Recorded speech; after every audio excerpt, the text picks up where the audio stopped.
أعوذ بالله من الشيطان الرجيم.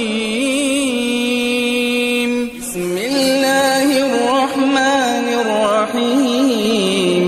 وما خلقت الجن والإنس إلا ليعبدون ما أريد منهم من رزق وما أريد أن يطعمون إن الله هو الرزاق ذو القوة المتين. پیش خدمت ہے شرح کتاب التوحید لفضیلۃ الشیخ عبداللہ ناصر رحمانی حافظہ اللہ.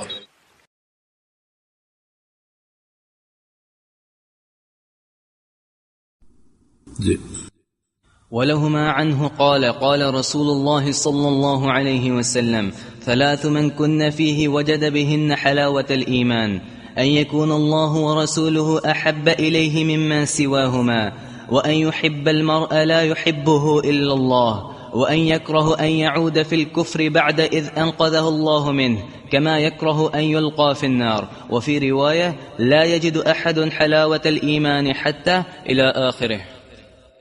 یہ حدیث بھی صحیح بخاری مسلم کی ہے، اور اس کے راوی بھی جناب انس بن مالک رضی اللہ تعالیٰ عنہ ہیں. فرماتے ہیں کہ رسول اللہ صلی اللہ علیہ وسلم نے ارشاد فرمایا: ثلاث من کن فیہ وجد بہن حلاوۃ الایمان. تین چیزیں جس شخص میں پیدا ہو گئے اس نے ایمان کی حلاوت کو پا لیا، ایمان کی مٹھاس کو پا لی، جو ایمان کی لذت ہے وہ اس نے پا لی ان تین چیزوں کی وجہ سے. یہ حدیث بڑی اہم ہے، کیونکہ حلاوت ایمانی ہی ہر عقیدے اور عمل کی اساس ہے. اگر ایمان کی حلاوت بندے کو حاصل نہ ہو تو عمل کرنا بڑا مشکل ہو جاتا ہے. کئی لوگ ایسے ہیں مسجد کے پڑوس میں رہتے ہیں، اذانیں سنتے ہیں، نماز نہیں پڑھتے.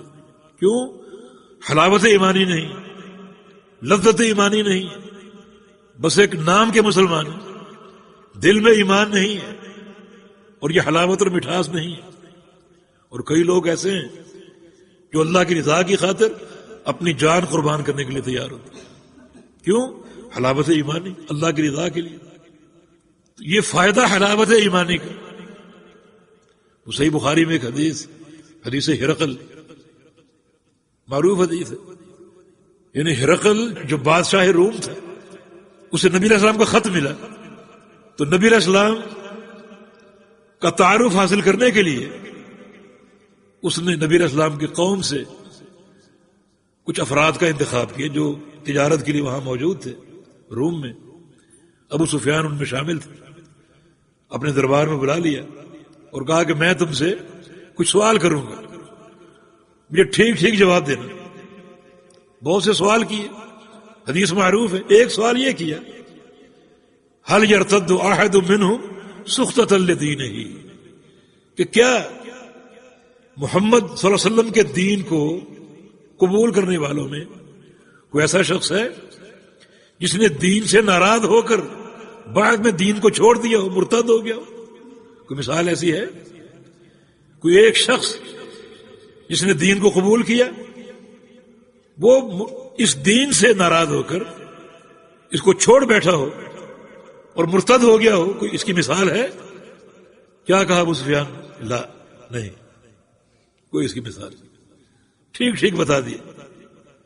حالانکہ ہم نے مارا بہت ان کو، کوئلوں پر گھسیٹا اور کھولتا ہوا پانی ان پر ڈالا اور بھاری سلیں ان کے سینوں پر رکھی، گلے میں رسی باندھ کر گھسیٹا گیا ان کو، سزائیں بہت دی، تکلیفیں بہت دی، مگر ایک شخص بھی مرتد نہیں ہوا. ہرقل نے کیا تبصرہ کیا اس پر؟ کذالک الایمان اذا خالطت بشاشتہ القلوب. سچے ایمان کی شان یہی ہے جب ایمان کی حلاوت دل میں رچ بس جاتی ہے اور شامل ہو جاتی ہے تو پھر کوئی شخص ایمان سے برگشتہ نہیں ہوتا. حلاوت ایمانی کا فائدہ: عمل کرنا آسان، سردی کے باوجود وضو کرنا آسان، نرم گرم بستر کو چھوڑنا آسان، نماز کے لیے جانا آسان، مال خرچ کرنا مشکل ہے مگر اللہ کی رضا کے لیے جب حلاوت ایمانی ہو مال خرچ کرنا آسان، تو یہ حلاوت ایمانی کا فائدہ۔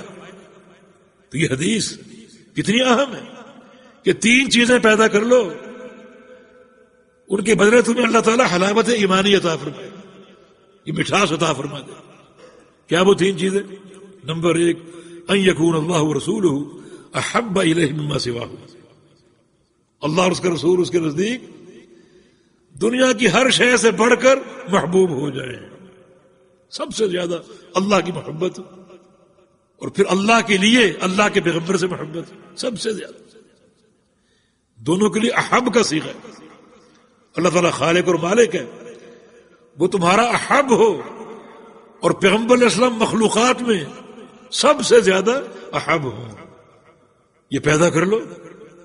اس سے کیا ہوگا؟ حلاوت ایمانی آئے گی، جب یہ دل اس محبت سے آشنا ہو جائے گا کہ سب سے زیادہ اللہ اور اس کے رسول کی محبت، اس محبت میں کوئی شریک نہیں، توحید بھی خالص میسر ہوگی، اور پیغمبر علیہ السلام کی اطاعت تجرید کے ساتھ میسر ہوگی، اس اطاعت میں کوئی دوسرا شریک نہیں ہوگا۔ اور دوسری بات کیا ہے؟ وَأَن يُحِبَّ الْمَرْءَ لَا يُحِبُّهُ إِلَّا لِلَّهِ، کسی شخص سے محبت کرے یا لوگوں سے محبت کرے صرف اللہ کے لیے، لوگوں سے، یا کم از کم کوئی ایک شخص ایسا منتخب کر لے اللہ تعالی کی محبت کے لیے، اس کے ساتھ ملنا جلنا اٹھنا بیٹھنا اللہ کے لیے، اس کی رضا کے لیے ہو، کوئی دنیا کا طمع نہ ہو، دنیا کا مال نہ ہو، کوئی دنیا کا تعلق نہ ہو۔ جیسے بنی اسرائیل کے ایک شخص کا واقعہ، تو جا رہا تھا، اللہ تعالیٰ نے ایک فرشتے کو انسانی شکل میں اس کے راستے میں کھڑا کر دی۔ جب وہاں پہنچا، فرشتہ اس سے پوچھتا کہاں جا رہے ہو؟ یہ سامنے بستی میں جا رہا ہوں۔ کیوں جا رہے ہو؟ اپنے ایک بھائی سے ملنے۔ کیا تعلق ہے اس سے؟ بس اللہ کی رضا کے لیے، دینی بھائی۔ اس سے قرض لینا نہیں، کوئی شادی بیاہ کا معاملہ نہیں، اور کوئی کاروباری تعلق کچھ نہیں، اللہ کی رضا کے لیے۔ کہا میں فرشتہ ہوں اور اللہ کے بھیجنے پر آیا ہوں تجھے یہ بتانے کے لیے کہ ان اللہ یحبک، تو نے اس سے محبت کی اللہ کے لیے، تو اللہ کا محبوب بن چکا ہے، اللہ کا محبوب بن چکا ہے۔ یہ محبت یعنی کسی ایک فرد کو منتخب کر لو، کسی نیک شخصیت کو جس سے اللہ کے لیے محبت، کوئی دنیاوی طمع اور کوئی دنیاوی غرض نہ ہو۔ کیا عمل تھا؟ بس سامنے ایک بستی میں گیا ہے، کوئی 10-15 منٹ کا چلنا ہوگا، اور سامنے بستی میں جانا اور جا کر اس سے ملنا، اس کی زیارت کرنا اللہ کی رضا کے لیے۔ حدیث قدسی ہے کہ حقت محبتی للمتحابین فی، اللہ فرماتا ہے میری محبت ان لوگوں کے لیے فرض ہو جاتی ہے جو آپس میں محبت کرتے ہیں میرے لیے، یعنی محبت فرض ہو جاتی ہے۔ ذرا تعبیر پر غور کرو، اللہ اپنی خوشی سے اس محبت کو اپنے اوپر فرض کر رہا ہے۔ اتنا اہم مسئلہ ان یحب المرء لا یحبہ الا للہ، کہ وہ کسی بندے سے محبت کرے اور محبت اللہ کی رضا کے لیے کرے۔ حدیث میں آتا ہے کہ ایسے کسی بندے سے اگر محبت ہو جائے تو اسے اپنی محبت سے آگاہ کرو، اسے کہو کہ انی احبک فی اللہ، کہ میں تم سے اللہ کے لیے محبت کرتا ہوں۔ اور وہ جواب میں کیا کہے؟ احبک اللہ الذی احببتنی لہ، تجھ سے اللہ محبت کرے کہ جس کی خاطر تو نے مجھ سے محبت کی، تو اللہ کا محبوب بن۔ دین کی سماحت، ایک چھوٹا سا عمل لیکن اللہ کی محبت حاصل ہو۔ ان اللہ اذا احب عبدا اخبر به جبریل، جب اللہ کسی بندے سے محبت کرتا ہے تو جبریل امین کو بلاتے ہیں، اس محبت سے آگاہ کرتا ہے مجھے فلاں بندے سے محبت ہوگی، اللہ کی محبت کا فائدہ۔ جبریل امین کو بلاتا ہے مجھے فلاں بندے سے محبت ہوگی، فاحبہ، تو بھی اس سے محبت کر، جبریل سے محبت کرتا جبریل امین۔ اور میں نے ایک حدیث پڑھی امام بیہقی کے اسماء و صفات میں کہ پھر جبریل امین اس محبت کا سب سے پہلے اعلان کرتے ہیں ملائکہ حاملین عرش کے سامنے، جو فرشتے اللہ کے عرش کو اٹھائے ہوئے ہیں، کیا فرشتوں اللہ تعالیٰ کو فلاں بندے سے محبت ہوگی۔ پھر 7ویں آسمان کے فرشتے، 6ٹھے آسمان کے، 5ویں، 4تھے، حتیٰ کہ آسمان دنیا تک سارے فرشتوں کے سامنے اعلان ہوتا ہے ان اللہ یحب فلانا فاحبوہ، اللہ تعالیٰ کو فلاں بندے سے محبت ہو گئی، تم بھی اسے محبت کرو، چنانچہ سارے آسمانوں کے فرشتے اس سے محبت کرو۔ ثم یوضع له القبول فی الارض، پھر اللہ اس بندے کا پیار، اس کی محبت زمین پہ اتارتا ہے۔ آسمانوں میں اس کا پیار مشہور ہو چکا، پھر محبت زمین پہ اترتی، زمین پہ اترتی، پھر زمین والے بھی اس سے محبت کرتے ہیں۔ آپ کے دل میں شبہ ہوگا کہ بہت سے لوگ محبت نہیں کرتے۔ کیا نبی علیہ السلام کے دور میں ابو جہل نہیں تھا، ابو لہب نہیں تھا؟ یہ کہاں محبت کرتے تھے؟ اس کا جواب یہ ہے کہ یہ لوگ کسی شمار کے قابل ہی نہیں، ان کا ہونا اور نہ ہونا برابر ہے، کوئی ان کی اہمیت نہیں، کوئی ان کا ذکر نہیں۔ اور یا پھر یہ کہ ایک وقت آئے گا انہیں بھی محبت کرنی پڑے گی۔ آج ابو جہل اپنی قبر میں پچھتا نہیں رہا ہوگا کہ کاش میں اللہ کے پیغمبر پر ایمان لے آتا، کاش اللہ کے پیغمبر سے محبت کر لیتا۔ بالآخر ان کو اعتراف کرنا پڑے گا۔ یہ محبت، اللہ کی محبت، یہ کتنا بڑا سرمایہ ہے، یہ کیسے حاصل ہوگی؟ کہ فاتبعونی، قرآن کی آیت، میرے پیغمبر کی اتباع کرو، تمہیں اللہ کی محبت حاصل ہوگی، یحببکم اللہ، تم سے اللہ محبت کرنے لگے گا۔ دیکھیں اللہ کے پیغمبر کی اتباع انسان کو کہاں سے کہاں لے گئی۔ اور یہ مَن یحب المرء لا یحبہ الا للہ، لوگوں سے محبت کرے، کسی ایک شخصیت سے محبت کرے صرف اللہ کی رضا کے لیے۔ اور تیسری بات وَأَن يَكْرَهَ أَن يَعُودَ فِي الْكُفْرِ بَعْدَ إِذْ أَنْقَذَهُ اللَّهُ مِنْهُ كَمَا يَكْرَهُ أَن يُقْذَفَ فِي النَّارِ یا أن يُلْقَى فِي النَّارِ، اور کفر میں لوٹنے کو اتنا ہی ناپسند قرار دے جبکہ اللہ نے کفر سے اس کو بچا لیا، کفر سے نکال دیا، اب وہ کفر سے اتنا نفرت کرے، اس قدر ناپسندیدگی اختیار کر لے کفر سے، جیسے آگ میں جانے سے اس کو نفرت۔ کوئی چاہے گا کہ اسے آگ میں پھینک دیا جائے، ڈال دیا جائے؟ نہیں، اس قدر کفر سے نفرت کرے، کفر سے۔ کفر سے مراد کوئی بھی کفر کی خصلت، کفر ہے، خصائل کفر ہیں، کفر کی شخصیات ہیں، کفر کے فیشن ہیں، کفر کے لباس ہیں، کفر کے عقائد ہیں، کفر کا کلچر ہے، کفر کی ثقافت ہے، ان سے اسی طرح نفرت کر، اور کفر کی ثقافت کو اپنے اوپر حاوی نہ ہونے دے، متنفر ہو جائے۔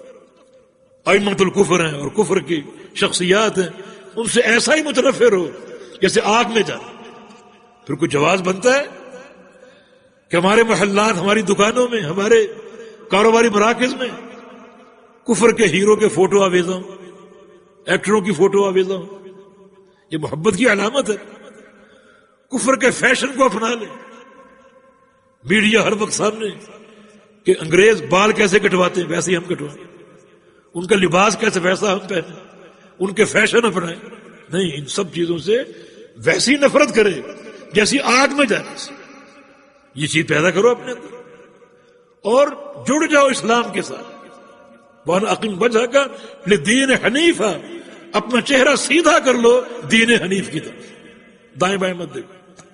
یہ پیدا کرو خصلت، پھر دیکھو کیسا ایمان کا ذائقہ اور لذت دل میں شامل ہو۔ وَتَعَاوَنُوا عَلَى الْبِرِّ وَالتَّقْوَى وَلَا تَعَاوَنُوا عَلَى الْإِثْمِ وَالْعُدْوَانِ وَاتَّقُوا اللَّهَ إِنَّ اللَّهَ شَدِيدُ الْعِقَابِ۔